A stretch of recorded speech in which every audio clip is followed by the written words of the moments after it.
Oke baik, Assalamualaikum warahmatullahi wabarakatuh. Apa kabar teman-teman semua? Kembali lagi di channel Ruang Coding. Tentunya kita akan membahas suatu pemrograman yang dimana di sini adalah judulnya Ruang Coding POS. Kenapa Ruang Coding POS? Karena project ini adalah project POS atau Point of Sale, atau bisa dibilang kasir juga bisa, dan manajemen toko dari segi keuangan, pemasukan dan pengeluarannya. Oke, untuk saat ini kita hanya mendemokan saja, bukan tutorial cara membuatnya. Jika kalian ingin mengakses source code-nya, bisa kunjungi link yang di deskripsi ya. Oke, kita lanjut. Kita coba bersama-sama dan saya akan jelaskan satu persatu. Nah, di sini ada halaman dashboard, yang dimana halaman dashboard ini, oke, uh, kita jelaskan dulu di bagian navigasinya. Di sini ada dashboard, di sini ada POS page atau halaman POS-nya, di mana kasir akan melakukan di sini. Dan di sini ada manajemen produk, kategori dan produk di halaman manajemen produk. Di halaman manajemen keuangan ada pemasukan dan pengeluaran. Di pengaturan toko, tentunya di sini ada metode pembayaran dan pengaturan printer. Oke. Di sini kalau kalian masih bingung di dalamnya apa aja fiturnya, mari kita coba. Nah, untuk kayak di sini kan ada uh, order. Nah, ini adalah total order dari order-order yang telah dilakukan gitu ya. Nah, ini kan sama di dalam pemasukan ada 59. Nah, oke. 59 pemasukannya, total pemasukan dari order tersebut itu adalah 650.000. Itu omsetnya. Oke, paham di sini ya. Ini pemasukannya, di sini juga pengeluarannya ada 290.000. Nah, di expense makanya di sini ada apa ini, icon naik dan icon turun. Oke, di sini laba bersih 360.000. Ini hasil dari mana? Ini hasil dari pemasukan dikurang pengeluaran. Nah, di sini keuntungan bersihnya kita bisa melihat total bersihnya seperti ini. Oke, nah untuk grafik ini juga ini akan menyesuaikan grafik yang ada di dalam pemasukan, total pemasukannya berapa, expense-nya juga berapa.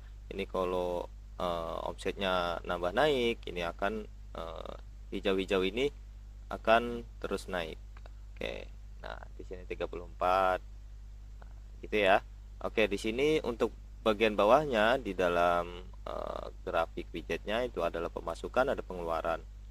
Nah, kita juga bisa memfilter satu minggu sebelumnya, dalam 1 bulan atau tahun ini. Nah, pengeluaran juga begitu. Karena di sini tadi ada pemasukan di jam 12 malam. Ini karena saya malam ya ngodingnya. Pemasukan today. Oke, di sini kita juga bisa last week gitu kan. Nah, langsung dalam 1 minggu. Nah, di sini juga.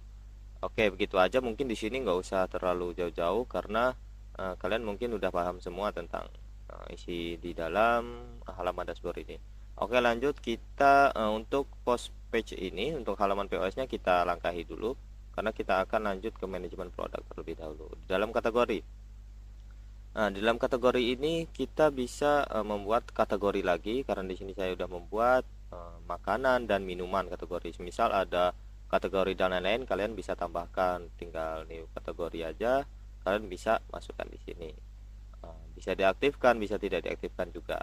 Oke, selanjutnya di manajemen produk tadi selain kategori itu ada produk. Oke, di bagian produk ini tentunya yang sangat penting kategorinya. Sebelum kalian mengisi produk ini, kalian masuki dulu mengisi kategori terlebih dahulu untuk mengisi form dari produk ini. Kita new produk, yang produk. Nah, di sini ada kategorinya. Nah, jika kategori belum diisi, maka di sini tidak akan ditampilkan. Oke, di dalam produk kita jelaskan di sini ada gambar nama produknya, gambar kategori stoknya. Oke, jadi setiap order itu nanti stoknya akan menurun gitu ya. Setiap ada ordernya, price harganya yang aktif ini bisa, produknya bisa tidak diaktifkan juga. Untuk barcode ini, nah ini aslinya barcode kan nggak mungkin angkanya hanya 1 digit. Ini karena kita akan mengimplementasikan bagaimana cara kerjanya barcode. Jadi ini harusnya kita isi dengan barcode produk tersebut gitu kan. Biasanya ada beberapa nomor atau huruf ya. Nah, jadi seperti itu. Karena di sini juga kita akan ketika nginput produk di bagian kasir itu, ketika kita scan langsung otomatis masuk sesuai barcode itu. Oke, tentunya di sini juga kita bisa import produk. Dalam arti import produk itu ada templatenya dalam format Excel, XLS atau apa, kalau format Excel itu XLS ya, lupa, setahu saya itu ketika kalian download template ini akan mendownload template XLSX. Nah, itulah, jadi template ini sebagai template dimana kalian ingin mengimport sekaligus ya tanpa di sini. Nah, jadi bisa juga ketika diimport kalian juga tinggal masukin file tadi yang berformat XLXS. Oke, cancel new product. Kalian juga bisa di sini isi aktif, stoknya berapa, kategorinya apa, fotonya apa, barcode-nya berapa. Untuk deskripsi ini tidak ditampilkan di halaman table karena kalian bisa melihat deskripsinya karena optional ya. Kalau diisi nggak apa-apa, nggak diisi nggak apa-apa. Oh, di sini. Oke, di sini karena ada Teboto 300 Roma Kelapang, bebeng kotak ini saya mengisi ngasal aja ya. Jadi maksudnya ngasal, saya juga tidak tahu harganya, mengira-mengira saja. Oke, gitu ya. Oke, kita lanjut ke manajemen keuangan di mana di situ ada pemasukan dan pengeluaran. Kita masuk ke halaman pemasukan dulu. Nah, name ini kan kosong ya. Nanti saya akan jelaskan di name ini kosong. Artinya di sini ada total price, payment method, metode pembayarannya apa, ada cash, ada bank transfer, QRIS. Nanti kalian bisa setting sendiri-sendiri. Kalian juga bisa nambahin new order ini manual tanpa di halaman kasir. Kita di sini aja. Jadi kalian bisa, ini optional ya, kalian bisa ngisi atau tidak. Jika kalian ingin tahu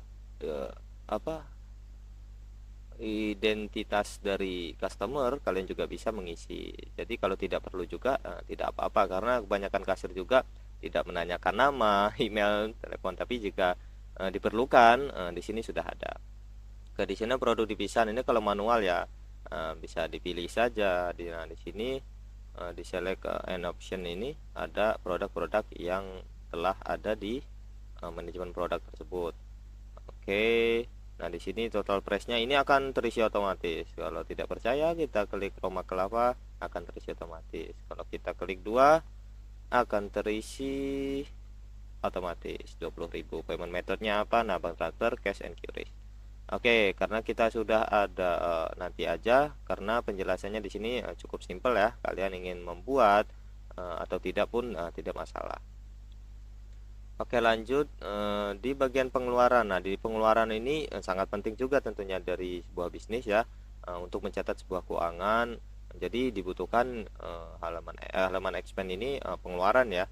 Nah, di mana tanggalnya di sini ada kan bensin belanja. Ini karena saya mengira saja, semisal ada toko kelontong gitu kan mau belanja, karyawan tersebut semisal ada belanja pagi dan belanja sore semisal. Nah, di motor tersebut butuh bensin kawan-kawan. Nah, jadi harus diisi ya. Bensin pagi itu belanja harganya 20.000. Nah, semisal ada pemasukan barang-barang lain, semisal ini saya isi barusan minyak 4 kardus, 250.000 lah hitungannya gitu ya. Di sini kalian bisa tambahin lagi juga pengeluaran, boleh deskripsinya di sini. Oke, setelah itu kita akan lanjut, nggak usah lama-lama, di pengaturan toko metode pembayaran. Nah, ini karena fotonya aturan kalian harus sesuai ya, tidak sesuai juga tidak apa-apa. Nah, karena ini cuman menjadi simbol saja, tidak ditampilkan di sisi customer ya. Jadi di sini ada cash, QRIS, bank transfer, cashnya kalian bisa. Kalau ini cash karena namanya cash, yang lain tidak cash. Oke, kalian tambahkan juga bisa, tambahin lagi karena cukup lah untuk cash, QRIS, dan bank transfer ini sudah cukup. Oke, selanjutnya yang terakhir itu ada pengaturan printer. Nah, pengaturan printer ini yang sangat penting ketika kalian ingin mencetak print thermal kalian.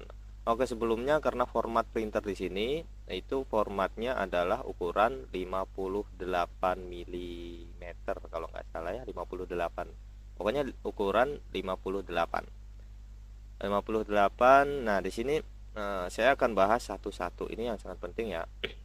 Di bagian foto ini akan menjadi foto headernya di stroke kita, atau jadi foto toko ya, logo toko. Nanti kalau ketika dicetak, terus di bawahnya ada nama tokonya dan alamatnya, terus nomor telepon tokonya. Nah, untuk name printer ini adalah nama printer yang sudah terdaftar atau terbaca ya oleh laptop kalian atau PC kalian. Nah, jadi coba kita gini. Nah, nama toko, nomor telepon, alamat, dan nama printer samakan dengan nama printer yang Anda gunakan dan sudah terdaftar atau terhubung. Contohnya Epson T20, karena di sini yang saya daftarkan itu adalah POS 58. Mungkin kalian bingung ya, di sini ada nih. Nah, jadi yang tersambung di dalam komputer kita itu adalah nih EPOS, fax, Microsoft Print, dan lain-lain. Nah, di sini ada POS 58, yaitu printer yang saya gunakan gitu ya. Ini printer mereknya EPOS. Nanti ketika print stroke kita akan sertakan videonya ya. Kita akan coba bareng-bareng. Oke, mungkin di sini udah paham ya.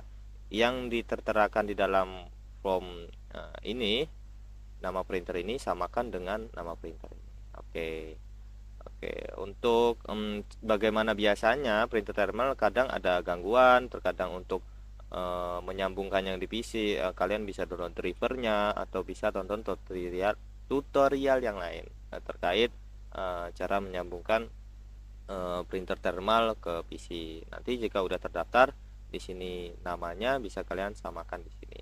Jika nama ini salah, maka printer thermal tidak akan mencetak stroke-nya ya. Oke, di sini ada logo toko, pastikan format PNG, gambar PNG. Kalau bisa tanpa background ya, no background, jadi lebih bagus lagi gitu kan. Ini saya menggunakan logo Ruang Coding tentunya, jadi nanti kalian bisa melihat bagaimana bentuk stroke-nya ketika dicetak. Oke, kita lanjut. Di halaman utama yang penting sebenarnya di POS page ini, di halaman kasirnya. Nah, di sini ada tadi ada nama customer kan, boleh diisi atau tidak. Sebenarnya di sini juga ada form email, birthday atau tanggal kelahiran, dan nomor telepon. Tapi kan tidak saya isi di sini, kalian bisa isi di bagian pemasukan tadi, di bagian order. Karena menurut saya pribadi juga dipikir-pikir akan lebih susah juga kalau menginput semuanya ketika di bagian POS ini. Akan memperlambat transaksi lah bahasanya ya. Oke, kita coba ya.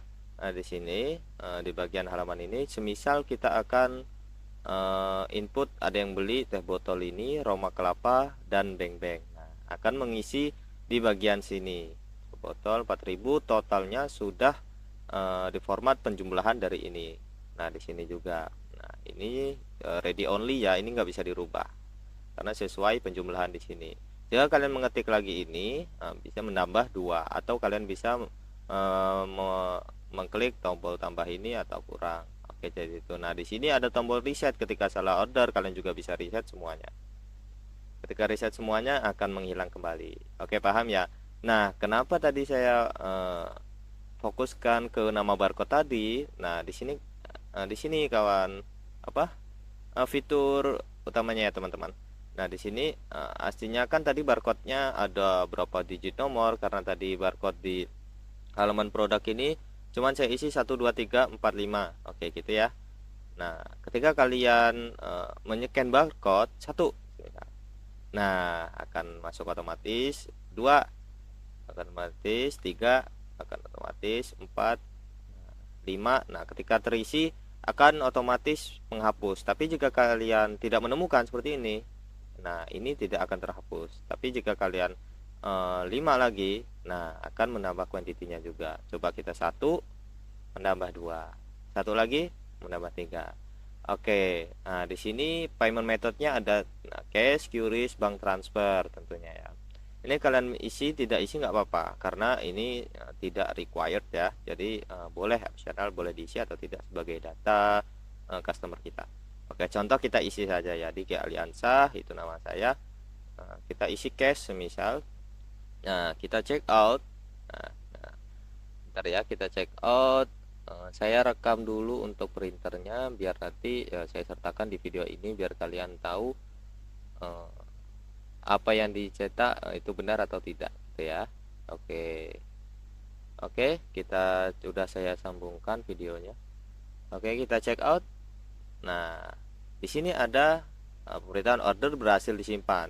Nah, order ini aslinya sudah disimpan. Nah, kemudian ada notifikasi print stroke. Apakah Anda ingin mencetak stroke untuk pesanan ini?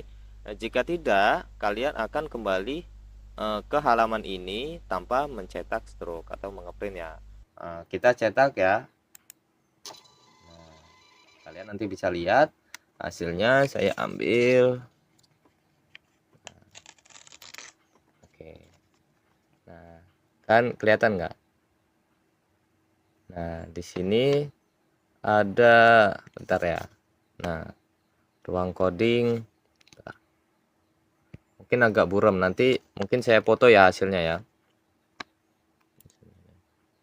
Ada ruang coding, ini sama datanya. Nanti oke, nggak kelihatan ya, buram ya. Maafkan kawan, yang saya pakai ini HP kentang ya. HP kentang, jadi agak buram gitu ya. Oke, sesuai lah ya, ada ruang coding POS, ini alamatnya, logonya ini tadi. Ini totalnya sama, ada 68.000 ya totalnya. Ini sesuai kuantitinya. Itu ya. Ini formatnya. Jadi mungkin kalian sudah ada gambarnya tentang pengaturan di bagian printer tadi. Oke, gitu saja ya. Oke. Setelah itu kalian selain scan barcode juga kan tadi bisa mengklik ini, klik ini. Karena ini produknya hanya cuman ini. Di sini sampai 16, mungkin 5 tambah 5 10 6. Nanti bawahnya jadi ada paginationnya di mana kalian bisa klik nomor 2 nomor 3. Jadi kelamaan karena jadi studi kasus kan kebanyakan udah scan barcode langsung masuk, scan barcode tanpa mereload halaman tersebut. Oke, karena ini menggunakan left wire kawan-kawan. Gitu ya. Oke, sampai sini saja mungkin sudah cukup ya untuk demo aplikasi ini. Nah, pemasukannya akan nambah, ordernya akan nambah, pengeluarannya tidak akan nambah, keuntungannya seperti ini. Oke, seperti itu ya. Oke kawan-kawan, mungkin sampai sini sudah cukup. Untuk kalian yang ingin mengakses source code-nya, kalian bisa klik link di deskripsi. Nanti detailnya ada di situ. Oke, seperti itu aja. Terima kasih kawan-kawan telah menonton video ini. Jangan lupa subscribe, komen, like, dan share. Untuk tips lainnya, kedepannya kita akan terus upgrade. Nah, tentunya untuk project ini kita akan upgrade terus. Kita akan memahami dulu studi kasus yang ada gitu kan. Apakah di halaman dashboard ini kita tambahin apa kemudian hari kan. Oke, seperti itu aja ya. Kita tutup. Wassalamualaikum warahmatullahi wabarakatuh.